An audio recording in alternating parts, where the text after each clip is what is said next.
program is brought to you in living color on NBC.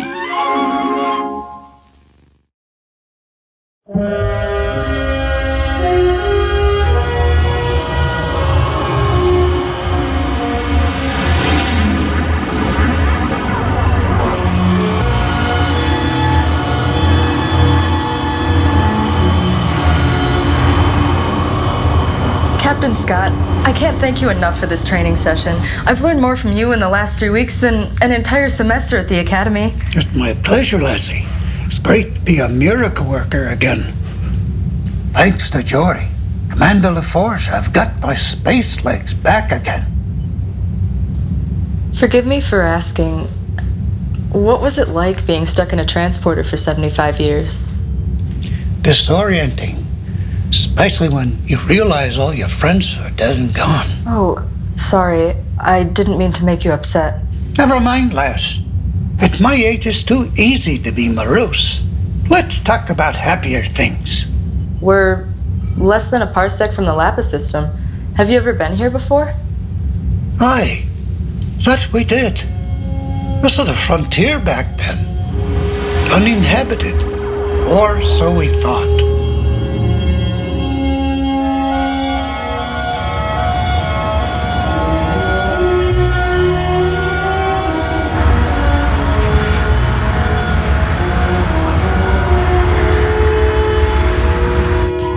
Worst thing that could happen. Just take it easy. Rob, this is the 4th pylon failure this month.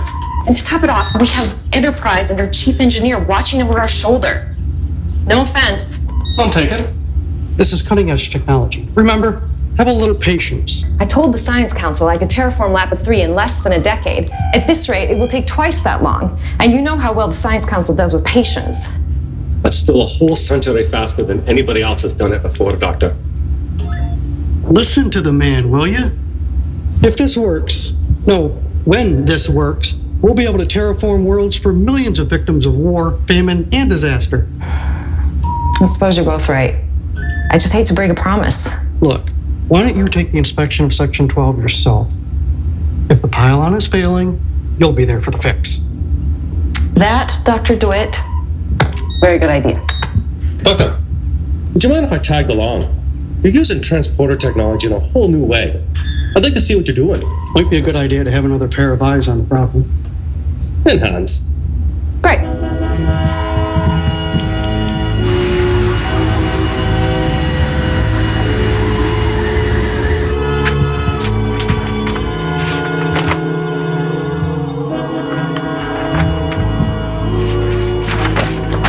Welcome aboard, Dr. Marcus. Maglocks are disengaged.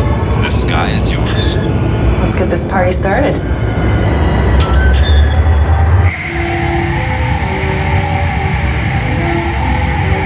Shuttlecraft to Lappa Outpost. We're on course for Section 12 and should have inspection completed in approximately 11.6 minutes.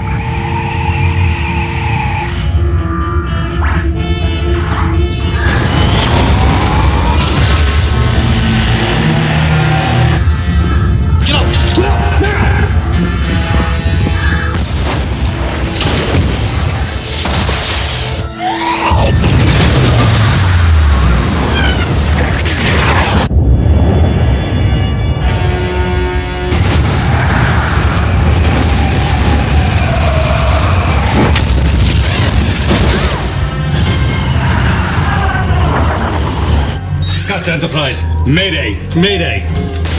Shuttlecraft controls inoperative. Unknown explosion at Lappa Outpost. Enterprise. Can you read me? Enterprise!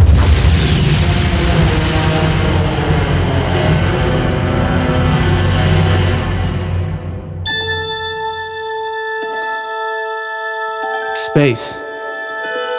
The final frontier.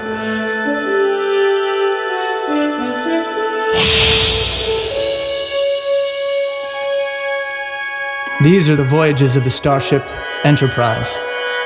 Its 5-year mission: to explore strange new worlds, to seek out new life and new civilizations, to boldly go where no man has gone before.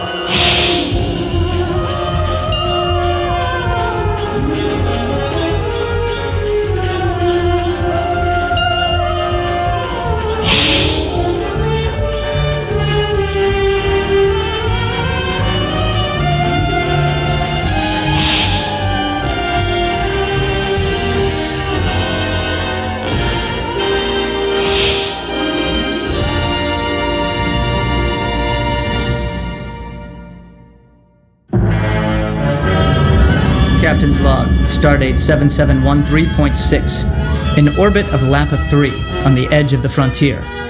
We've recovered Chief Engineer Scott and one other research team member from a crashed shuttlecraft after a massive explosion ripped apart thousands of kilometers of the planet's surface. We have no idea what caused the death of those dozen brave scientists. For now, we must tend to our wounded. Doctor, would you quit poking at me? I feel fine. Scotty, sit back and relax. Your skull's not half as thick as we think it is. Dr. Marcus? Oh, she's fine. She'll be out of here before you are. A couple of bruises, mild concussion, some cracked ribs. She must be made of neutronium. Scotty, what happened? No idea, Captain. There's nothing at the outpost that should have went up that way. When can I speak with Dr. Marcus? Well, she'd be conscious any time now, but Jim, she's in no shape for an interrogation. Bones, we need to know what happened to that outpost. Considering we're on the edge of the frontier, that's why I need to talk with her. Talk with me about what? Whoa, easy. Easy there. How are you feeling? I'm fine. Where am I? Aboard the Starship Enterprise. I'm Captain James T. Kirk, and Chief Medical Officer Leonard McCoy. What happened to the outpost? Why am I here? The Lappa III outpost was destroyed. Destroyed? There was an explosion. A huge chunk of the planet's surface, along with the outpost, was incinerated. Except for you and my chief engineer, there were no survivors.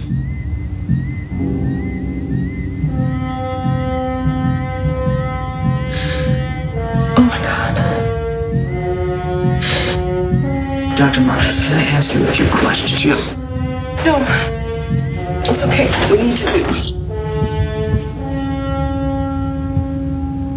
What do you remember? We were going to inspect a terraforming pylon. Then something... I don't remember. You crashed. About 200 kilometers from the outpost, on the backside of a mountain ridge. Otherwise, you wouldn't be here. Mr. Scott sent a distress call and we beamed you aboard. You don't know why the planet exploded?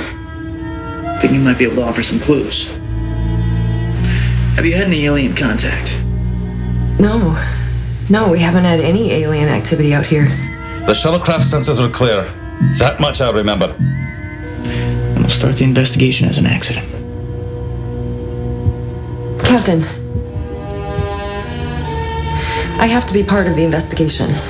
I need to be. With all due respect. Those people were my colleagues. My friends. I could have died with them, and I didn't. They're my responsibility. I owe them, Captain. I owe them an answer. If Dr. McCoy believes you're up to it? Well, at least somebody cares about my opinion. Listen, if you start to feel tired or confused, dazed in any way, I want to see you immediately. I want to see you anyway in every 12 hours until I clear you. You'll be working with my first officer, Commander Spock. Captain Kirk. Thank you. I tried to think what I'd do in this situation. I'd have disobeyed authority. I assumed you were going to do the same, Dr. Marcus. Please, call me Carol. Jim.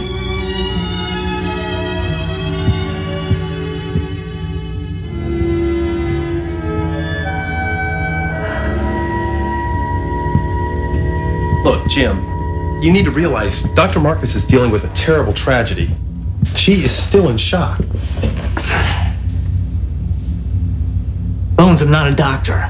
No one knows the technology on Lappa III better than Carol Marcus. We need her. And she needs to be handled with care. She needs someone who is sensitive enough to understand her emotional needs at this time. And you gave her Spock. Okay, I'll do it. You? Why so surprised? I'm not. Mr. Spock? Captain, I'm working on my analysis of the explosion. I need to interview Dr. Marcus. What do you have so far? The terraforming project was designed to use modified transporter technology, restructuring the atmosphere while assembling organic molecules from raw materials would require considerable energy. But none of the matter-antimatter reactors available to the project would be sufficient enough to vaporize 100 million square kilometers of the planet's surface. As soon as you're clear, Mr. Scott, have him report to the bridge.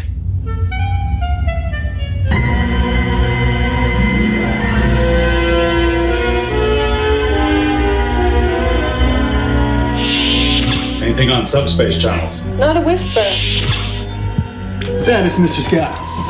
All quiet till a moment ago, sir. Did we pick something up on long-range sensors? A ship? Or a sensor ghost? No subspace chatter. It's gone now. Begin a standard mapping survey of the region. If there is a ship out there, they'll think we're just getting to know the territory. Maintain course. Keep on as if we haven't noticed anything.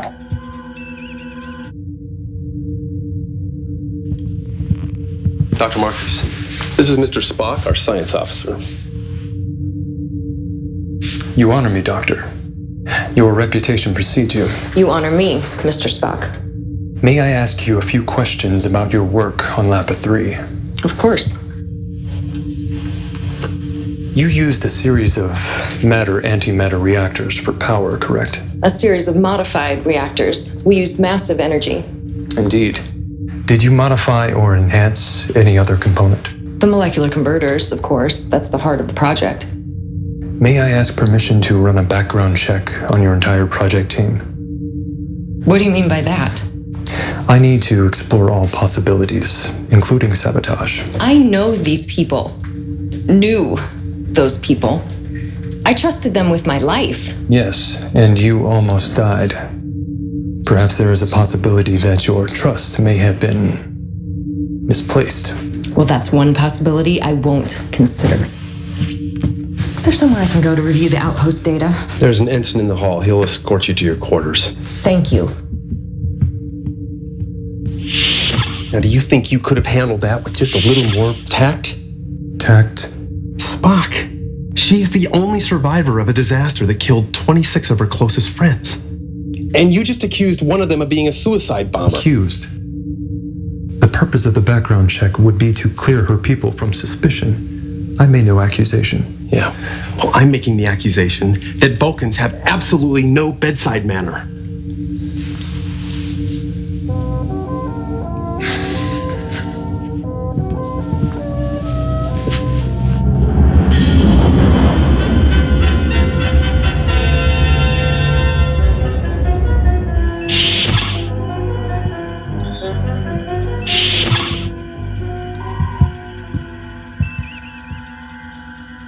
I have spoken with Dr. Marcus. She was not very helpful. She's dealing with a lot. You have to allow for that. Yes, emotion is often the reason for being illogical. Permission to beam down to the planet's surface and explore the blast site. Is it safe? Radiation levels are high. The Class K atmosphere will require us to wear environmental suits. They should shield us from harm. Dr. Marcus will want to go too. Captain, I do not require her help. If she's still having emotional outbursts, she will only be a hindrance. Emotional outbursts. If I understand correctly, she believes I accused one of her people of sabotaging the project. She believes you accused one of her people. Yes. Sick bay. McCoy here. Is there a sensitivity training for Vulcans? I'm a doctor, not a magician. Thank you, Doctor. Lieutenant, the moment you get a fix on that blip, buzz me immediately. Aye, sir. Scotty, you have the car.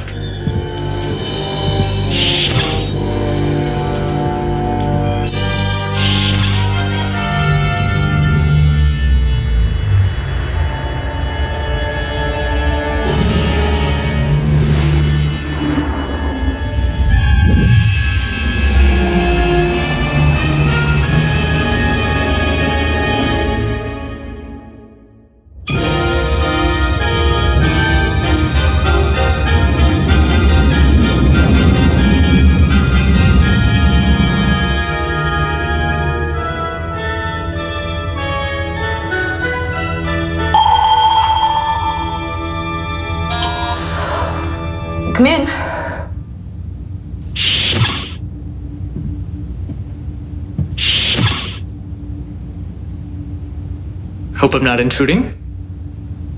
Not at all, Captain. It's Jim.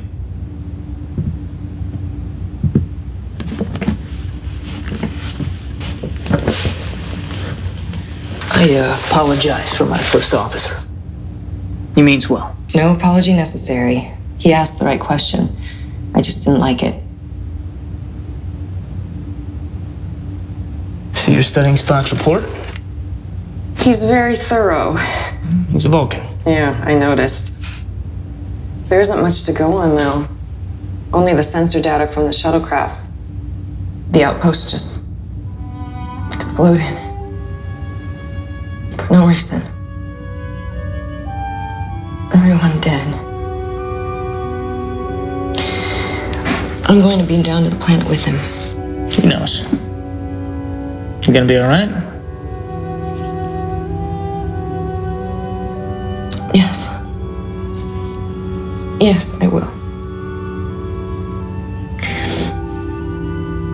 Mr. Spock, will he be okay with my presence? My emotion? That's the deal with Dr. McCoy almost every day. Oh, of course. When I was a little girl, I collected creatures, all kinds. Insects and lizards and mice and birds. I was totally obsessed. My mother got me a microholographic imager, the kind they use in the hospitals. I could scan and study the animals, the way they lived, breathed, reproduced, their whole life cycles. It's quite a hobby. My mom, she believed women should follow their dreams. Is that what led you to your career in terraforming? No, it was my postgraduate work on the famine. There were too many people to evacuate, and the Federation couldn't bring enough food in to feed them all. It was heartbreaking. There was a planet that could support life in the system. They'd already started terraforming, but it would take 100 years. So I started thinking of ways to do it faster. I guess that's the mother in me. Oh, I didn't realize you had children. No, I don't. I'm birthing new worlds, new places for life to arise. That's the most mothering act of all, what you say? A mother is a mother still. The holiest thing alive. Samuel Taylor Coleridge. You read the classics. Only there's nothing holy about what happened on Lappa III. Carol, listen to me. People like us, you and I, we're entrusted with authority. We have to make decisions, difficult decisions. Sometimes those decisions have risks. And sometimes people die. Part of the job. And to care for them, what happens to them, is part of the job too. We don't have to like it, but we have to accept it. Otherwise, we just paralyze ourselves. We have to be worthy of the trust others put in us because we have to.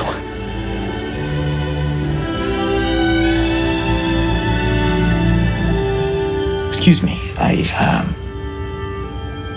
have to get to the bridge.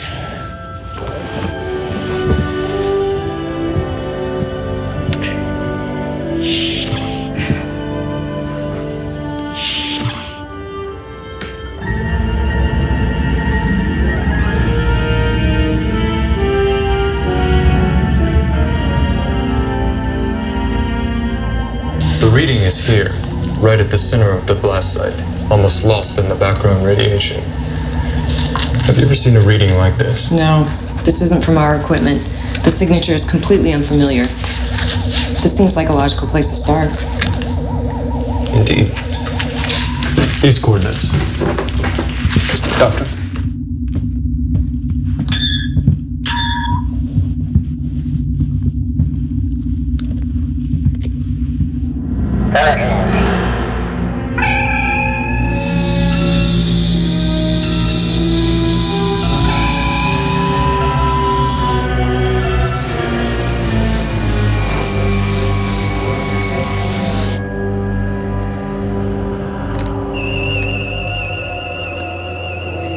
took years to build this station. More years to bring it online. And this is all that's left. Mr. Spock, anything? The center of the blast reached a temperature of 6,000 degrees Kelvin, vaporizing the outpost and its inhabitants almost instantly. Perhaps there's comfort in knowing that your colleagues died immediately without pain. That, Mr. Spock, is a very nice try. Kirk to landing party, come in. Spock here. Status. We are gathering readings in what little debris remain here on the site. What do you make of it, Carol? Looks like the inside of a crater. Carol. I'll have a more detailed report when I get back to the Enterprise, Captain. Right now, I have work to do. Very well, Doctor. Signal me when you're ready to beam up. Kirk out.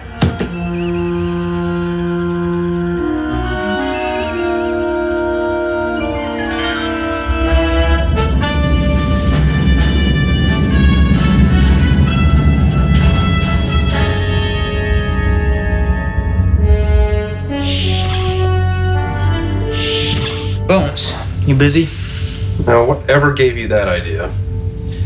Ever since Chapel left for medical exams, I've been as tranquil as a tribble in a Klingon stampede. What's on your mind, Jim? Carol, Dr. Marcus. What about her? It's awkward. I mean, she's holding up, but she isn't. I don't know how to. So I take it my role as ship's counselor is secure? I'll stick with command. Thanks. It's safer. Men. Captains. Vulcans. It is understandable. You are in emotional turmoil. This makes you prone to negative responses, even when others are trying to comfort you. You make it sound like a stomachache. Just a touch of emotional turmoil. It is a condition common to humans. What? This isn't the first time you've had to deal with an attractive woman. Bones. No romantic interest in her. That would be wrong and improper as a captain. Oh, I agree, but that's not what I meant. Vulcans don't feel pain? That would be inaccurate. The disciplines involved in the management of the physical process is experienced as emotion, resulting in what you perceive to be a kind of stoicism. Unfortunately, it would take several lifetimes for a human to achieve even a level of adequacy.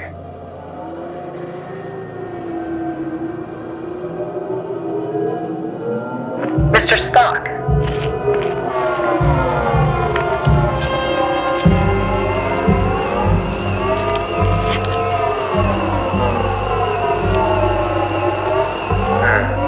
A most unusual energy signature.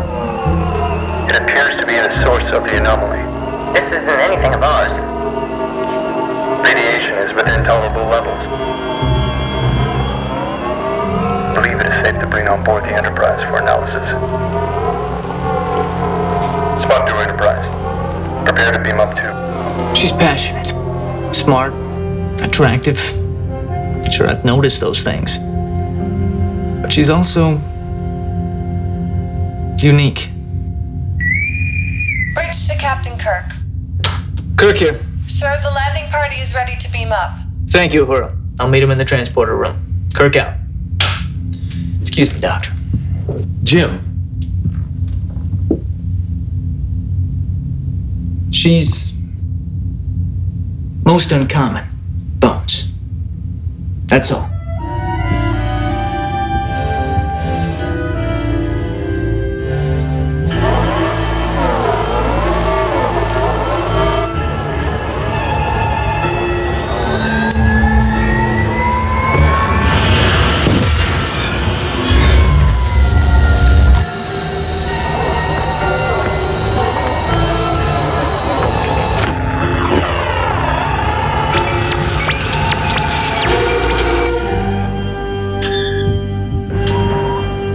What's happening? I lost the lock. I've never seen a reading like that before. There's one communicator signal, very faint, but I can lock on. Beam that person up.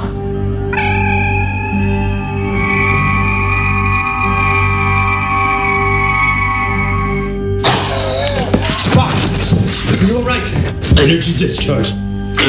Damage. Respirator. Dr. Marcus. There's no signal to lock onto, sir. Let me at it, laddie. I know a way. Fascinating. I've never seen that done before. Don't disturb me. If her respirator's out, she'll die. Try and stop. I'm going down. Scotty? Energize. Is that a respirator? You can't be serious. You won't last more than a minute. I don't need a minute. I need 15 seconds. Put me down at Spock's coordinates. That should be near Carol. I will grab her. You beam me back up. What's Now, Mr. Scott!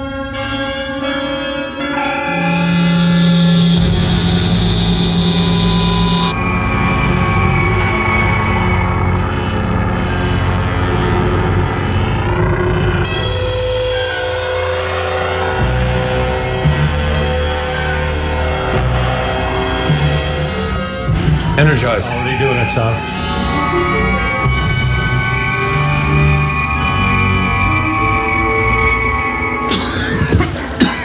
Captain, that was an incredibly stupid thing to do.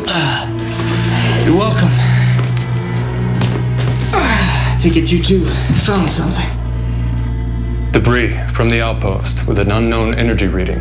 Very good. Captain. I'm fine, Spock. Carry on.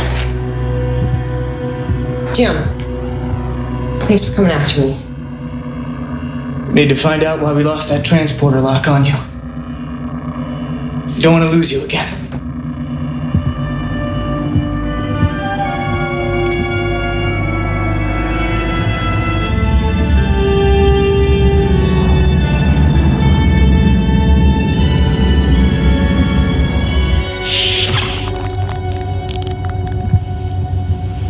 It's beautiful. It's like an oasis. They say someday every starship will have holodecks so realistic they won't need an arboretum. I prefer the real thing. So do I. Ooh, what are these?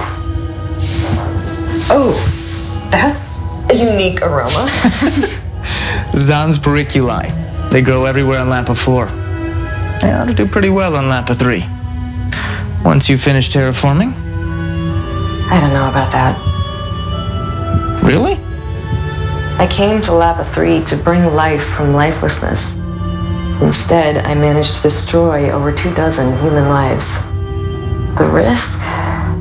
It's too great. You're not a quitter.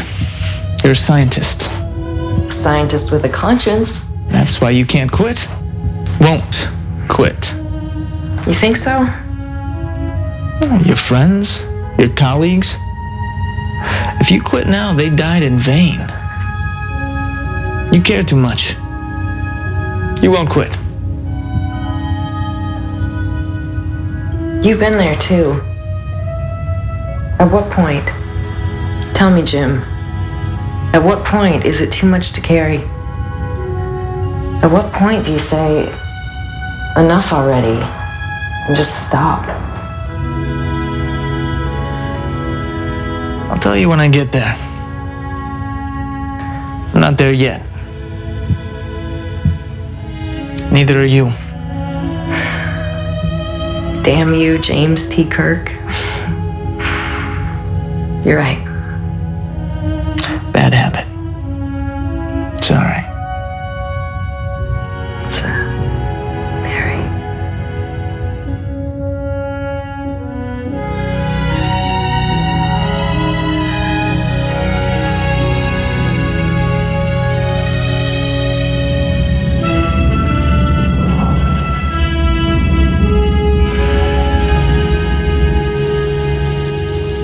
Mr. Spock, look at this. If I cross-correlate the field effects, I can isolate fluctuations in the quantum structure of the debris. Interesting. Why would you do that? A hunch. A hunch? A hunch. Perhaps.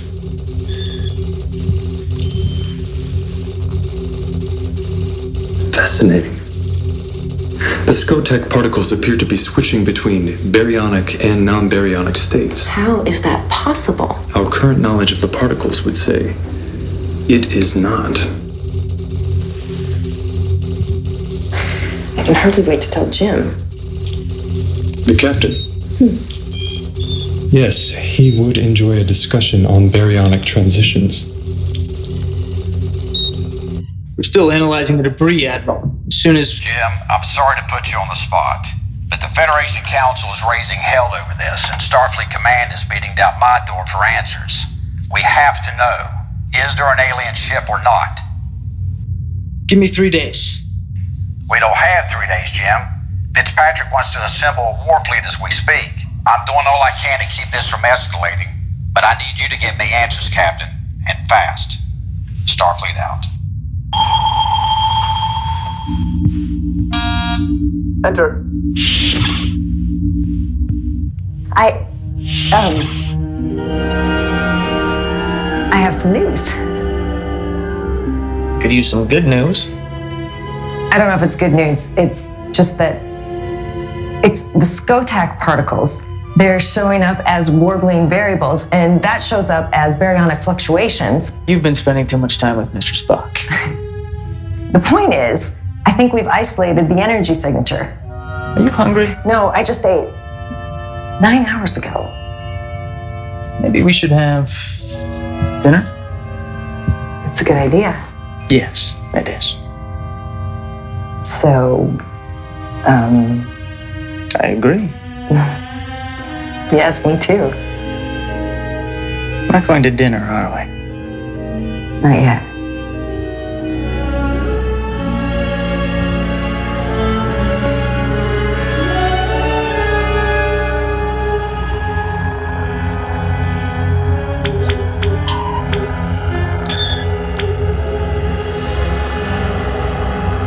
Computer verified data. Data verified. Encode to disk. Spock to bridge. Bridge here. Has the captain arrived yet? Not yet, sir. Notify me when he does.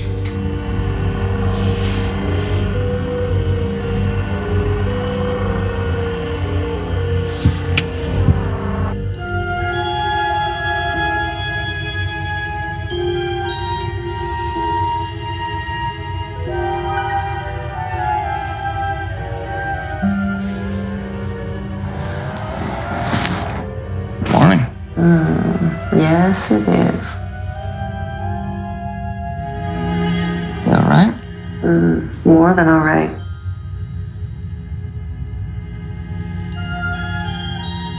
Is that the wrong answer? No. That was the right answer. And what's the matter? They say at the academy. It's not any of the books. They don't teach it in any of the classes. Not officially. It's just one of those things you learn from listening. Captain's chair is the loneliest chair in the universe. And once you sit in it, it changes you. I keep thinking about that because I'm beginning to realize just how right they were.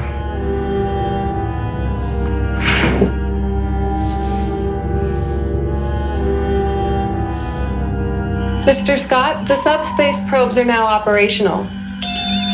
Well, it's now or never then. Bridge to Captain Kirk. Kirk here. We're ready to go, sir. Initiate course through the dust cloud. You heard the man. Take us to warp 3 until we're within 100,000 kilometers. And then half impulse as we approach the cloud. Yes, sir.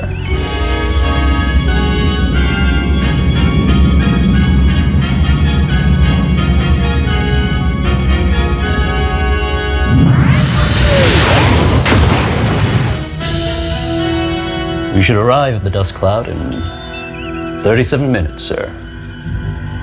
Passive sensors standing by. Let's do it.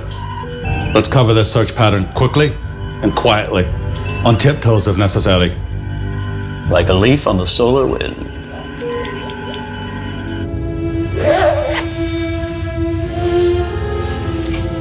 have to get to the bridge.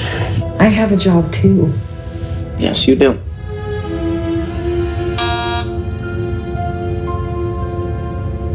Are you gonna get that?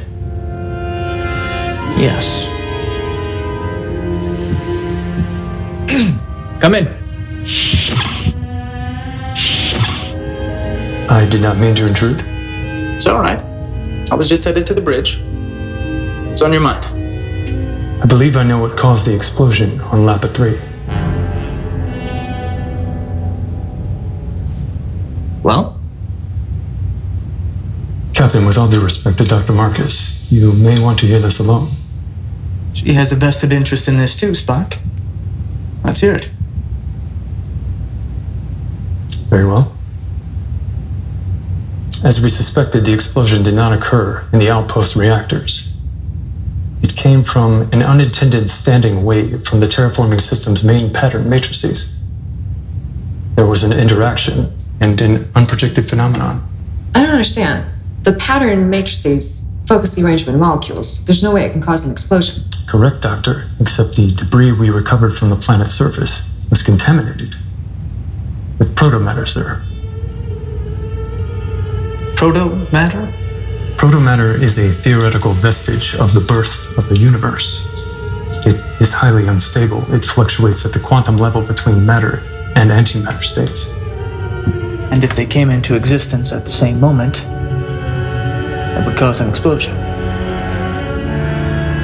One big enough to destroy the outpost and a huge chunk of the planet's surface. No. It isn't possible. We couldn't have. It was always a possibility, Doctor. A possibility that you yourself acknowledged in the theoretical basis of the entire project. A possibility so beyond the realm of probability, it was statistically insignificant. Nonetheless, the experiment created protomatter, and the protomatter was unstable. I want to review your data. Of course. Though you will find no errors? Of course not. Vulcans are incapable of being wrong. No.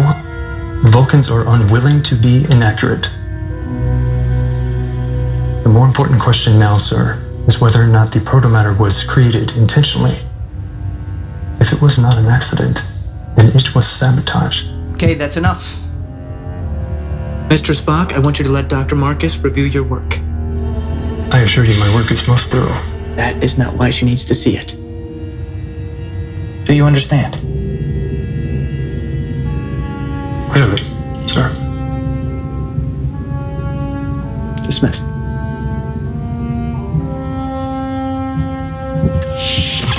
Thank you, I think. You're welcome. Now, I need to get to the bridge.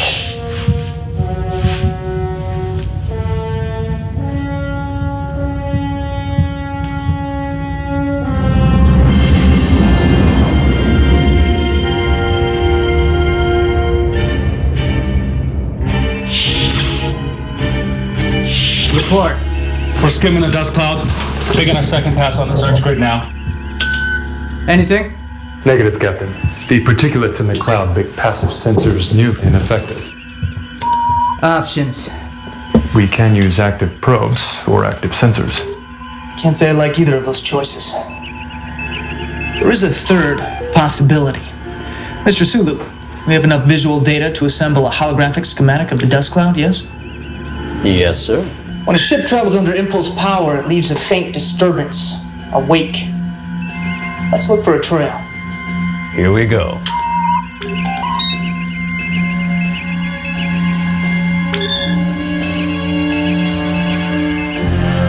There it is.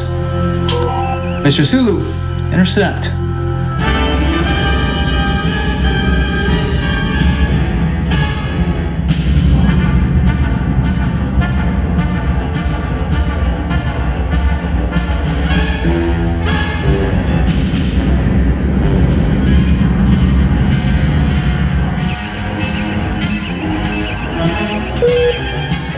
Proximity alert. Confirmed. Object dead ahead. Approximately 200 meters in length. Distance 112 kilometers. Captain, dust is clearing.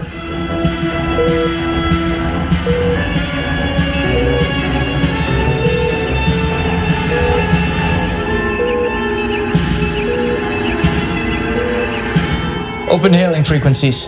Hailing frequencies open. Alien vessel. This is Captain James T. Kirk, the Federation starship Enterprise. We are not hostile. Please identify yourself.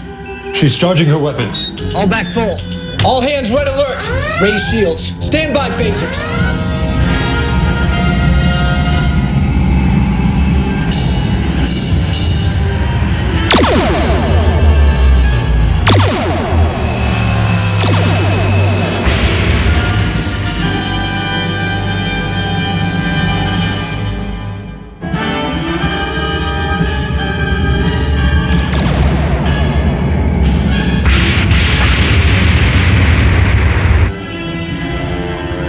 Low-yield photon torpedoes. No damage. They can fling those at us all day long. Won't scratch our shields. So, we're not outgunned. Let's try again. Open hailing frequencies. Hailing frequencies open. Alien vessel. This is Captain James T. Kirk of the Federation starship Enterprise. We are not hostile. We are on a research mission. Please identify yourself. No response, sir. Bring us into firing position and give me one short phaser burst. Don't hurt them. Just shake them up.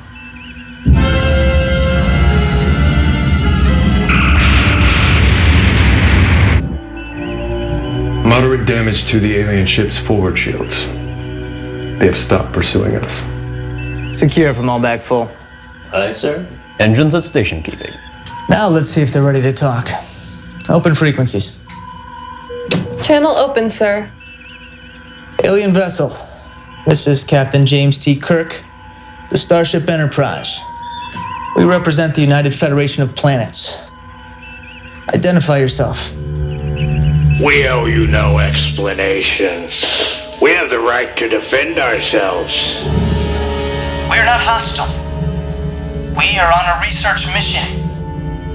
Please identify yourself. Your Federation has been working to transform the environment of the third planet. That is a hostile act. We were not aware that anyone laid claim to this world. You didn't ask. They do have a point. Thank you. Very helpful. Our mission is to explore, to seek out new life and new civilizations. There's much we can learn from each other. Can we be partners in discovery? Where is the profit in that? Excuse me? Captain, we are not interested in discovery. We're not interested in friends. We have the best friends money can buy. We're interested in commerce. We are the Ferengi. Oh.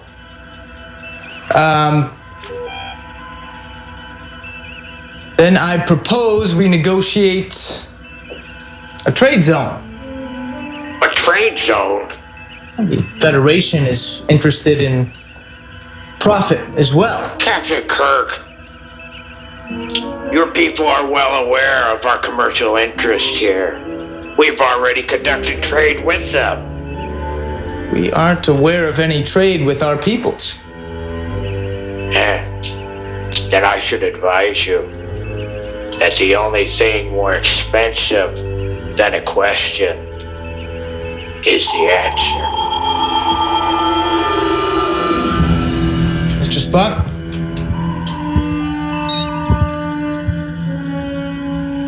Very curious. They have very strange ears. Is he telling the truth? Is there any record of Federation contact with an alien species out here? None that I'm aware of. But I can see no tactical advantage in claiming trade agreement where none exists. Means there's only one group they could have done business with. Team on Lappa III. Jim, if that is the case, it is highly unlikely that Dr. Marcus knew nothing about it. That's not logical. No, that is not Dr. Marcus. I assume you have evidence? I'll talk to her.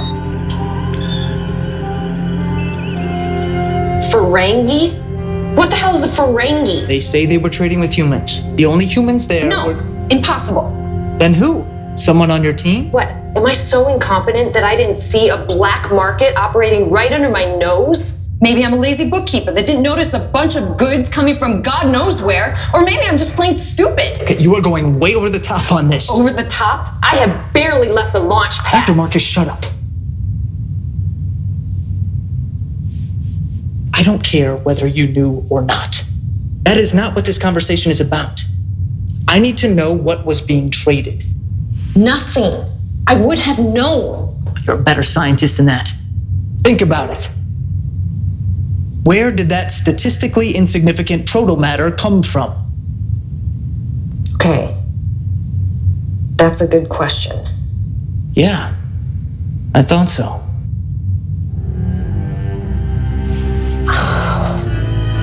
Sorry. You've had crewmates die. Does it ever stop hurting? No. Just learn to live with it. That's a terrible way to live. Yes, it is. But it's better than the alternative. Spock to Captain Kirk. Kirk here. Can you come to the bridge? We found something quite interesting about the alien vessel. I'm on my way. Kirk out. Hold that thought.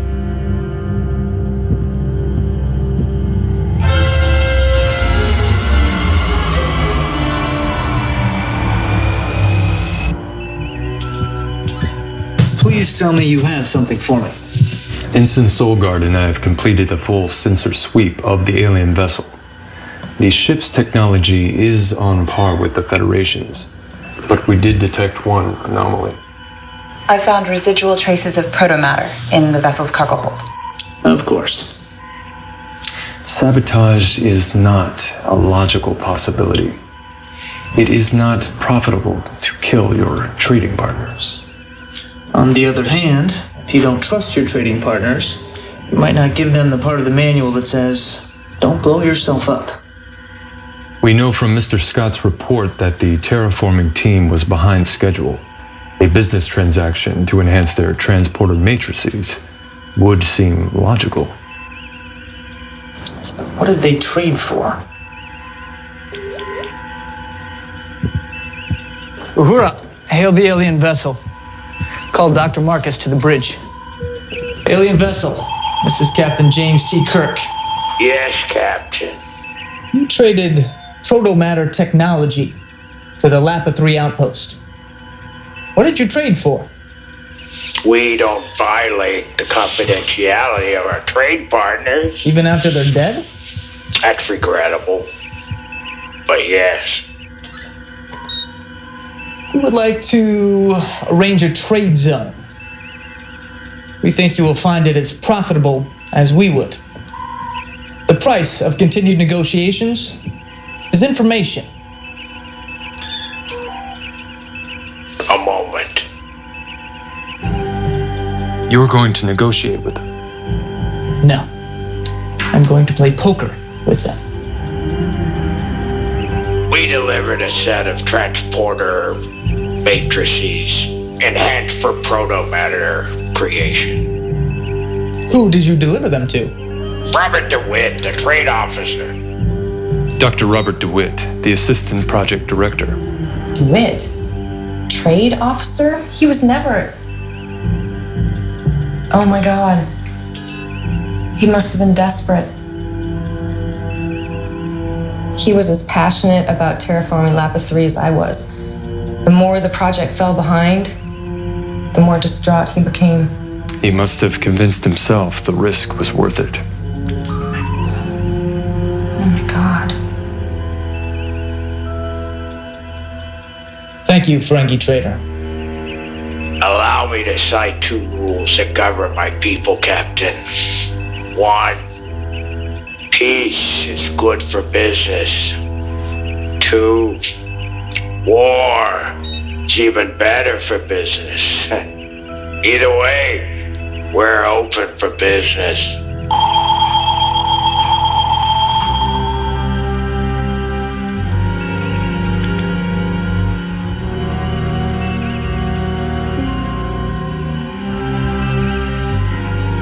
Helm, set course for Starbase 26, warp factor 4.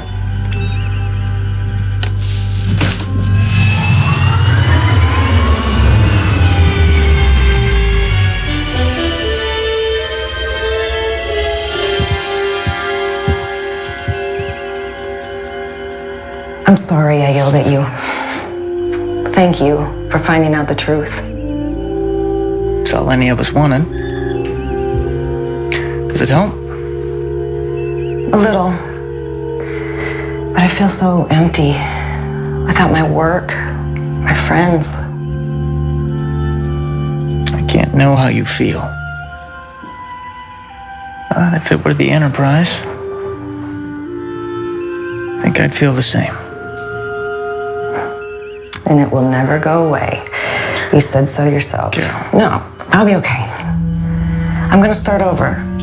What we learned from the explosion, I know how to do it now. I know how to make it work.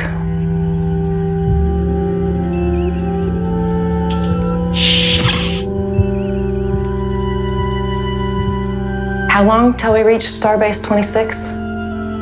3 days. 3 days.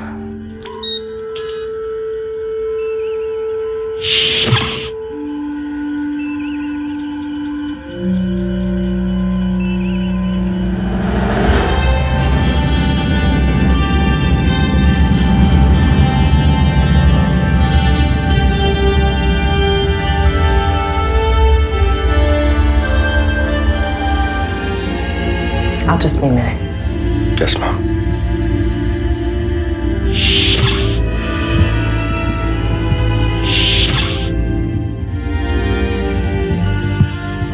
Carol, I was just about to call you. I'm beaming over for a final debriefing with Withrow.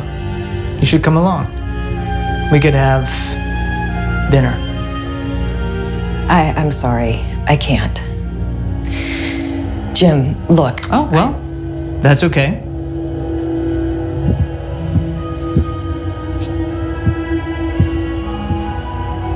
It's not quite the romantic setting I had in mind, but it'll do. This is my mother's. I'm old-fashioned that way. Carol Marcus, I love you. I never thought I would say that to anyone. But I never thought I could feel the way I feel when I'm with you. And now I can't imagine my life without you. Carol Marcus, will you marry me?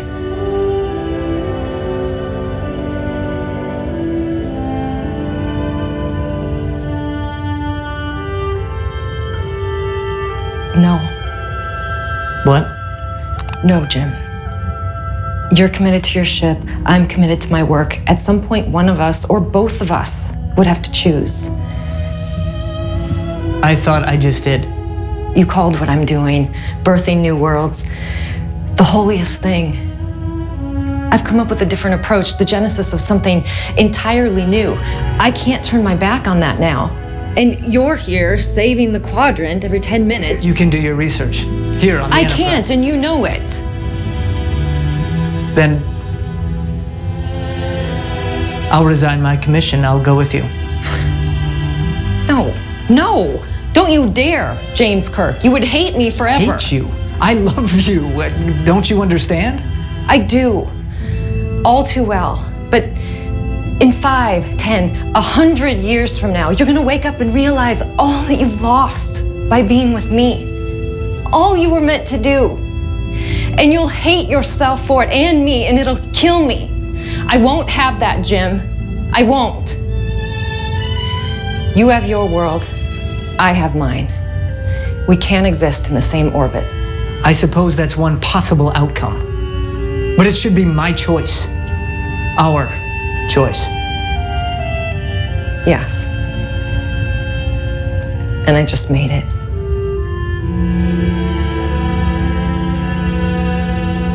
I do love you, Jim, with all my heart. But I am asking you to please stay away. For all our sakes. All three of us. 3. I'm pregnant. I can't have our son gallivanting across the galaxy with you. Grant me, grant us space. Please.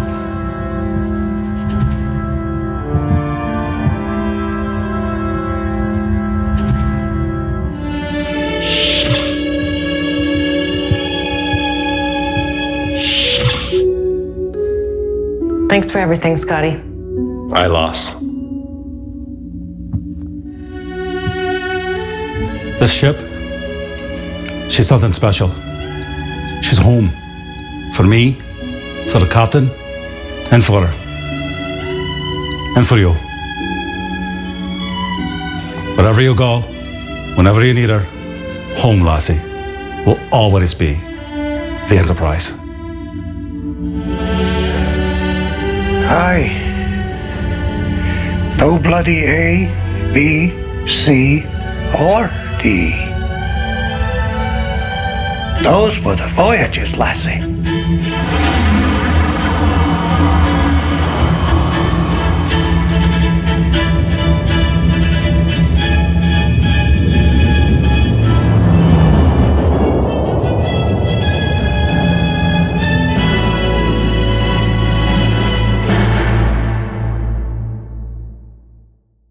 Next time on Star Trek New Voyages. Do you have any idea how much I've missed you? Little of that mystery remains, my love. Natira, you betrayed United. You least of all deserve the Oracle's mercy. Listen, Captain. No, you listen to me, Admiral. Someone attacked our embassy. Maybe on purpose. For all we know, you were the target. Blasphemers must be punished. We came here to help you now.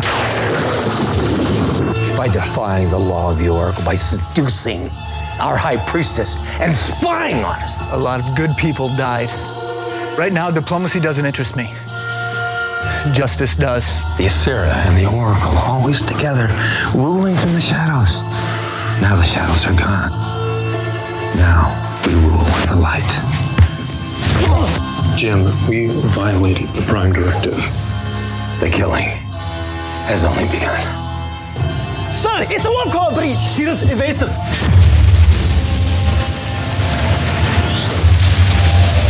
Just one woman destroyed that vessel. There were over 432 men and women aboard that ship. I'll soon be joined by a great many more.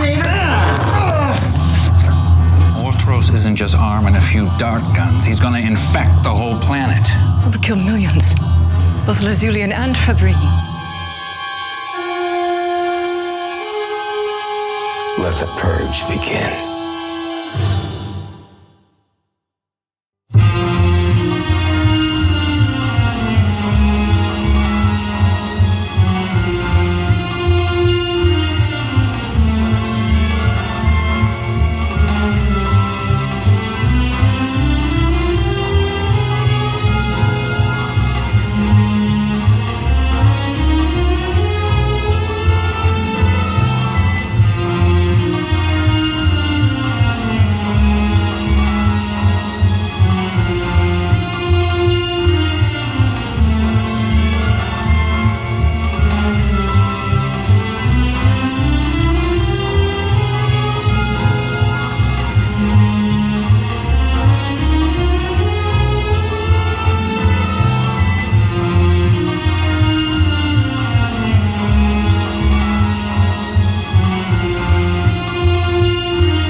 Howdy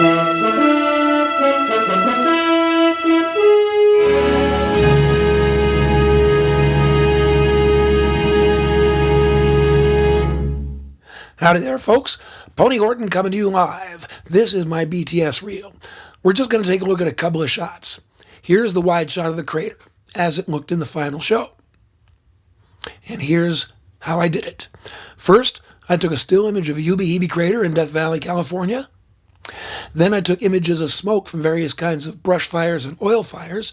Using this grid, I manipulated the smoke to animate so that it looks as though it's moving in the wind. I then added that smoke to the matte painting. I then took 3D architecture of a crater and used it as a projection surface.